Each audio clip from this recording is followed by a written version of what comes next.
Will the upcoming German government free the country of its dependence on China's economic power? It most definitely should, according to Didi Tatlow. Didi Tatlow is a senior fellow at the Asia program at the German Council of Foreign Relations.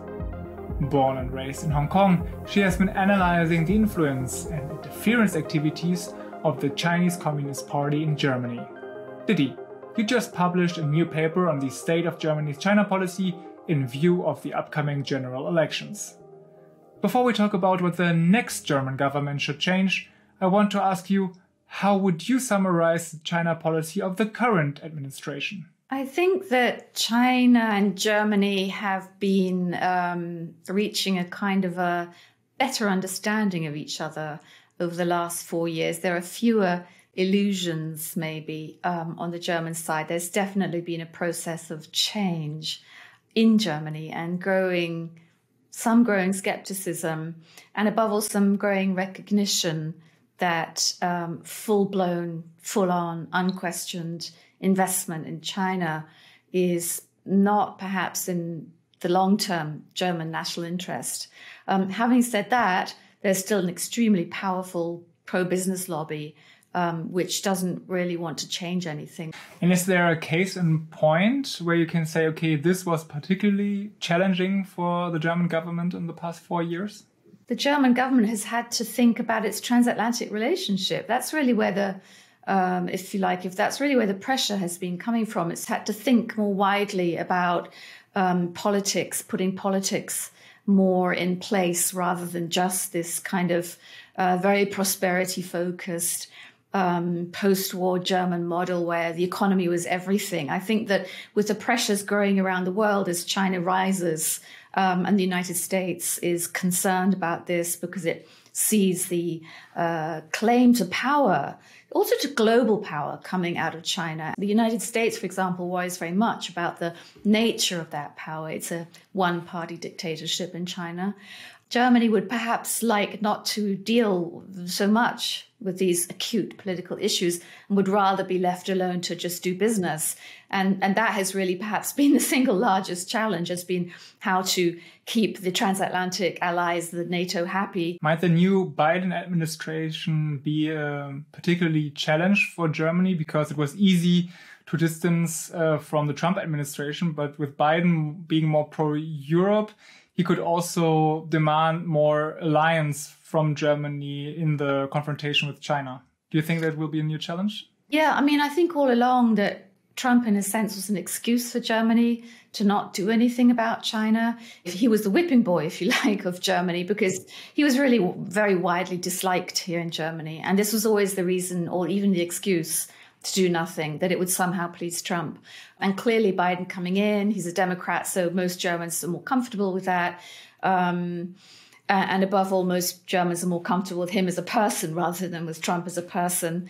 That excuse simply isn't there any longer. So in a sense, Germany's being asked to say where it stands, to kind of nail its colours to the mast. And that's, for Germany, I think, a difficult process. It tries to avoid this kind of power politics. Okay, now we've looked into the past, but in September and the end of September, we will have national elections in Germany. That means we'll have a new government, likely a change. The Conservative Party might not make it again. Where do you see the priorities? The new government really needs to look deeply and carefully at how to diversify from some of its growing dependencies on China, particularly where future technologies are oriented, issues such as data, such as artificial intelligence, such as sensors, all these sorts of high technologies. These are technologies and areas that the Chinese government has long coveted and has long wanted to lead the world in and to manufacture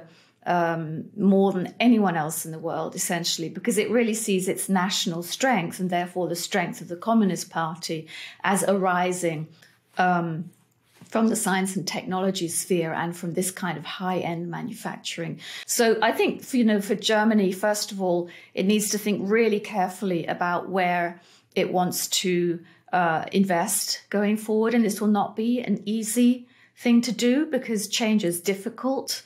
Path dependencies have built up. And also, very, very importantly, it needs to control the technologies that are flowing from Germany to China, because China has very sophisticated, large systems, political, human, for extracting these technologies from around the world. And I would say that outside of the United States, Germany is the single largest source of technology for China. Germany really needs to think a little more precisely about where its allies are, what systems, political systems in the world are the safest for it.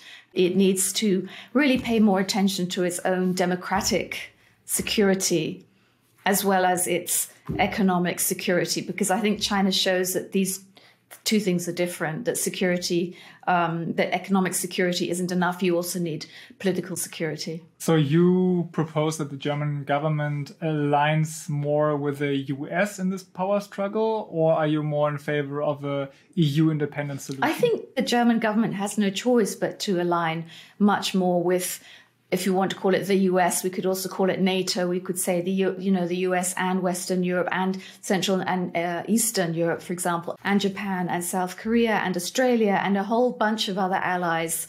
And it's for a very simple reason that Germany is dependent on the United States and NATO for its security. And it's just a hard fact that Germany can't get away from.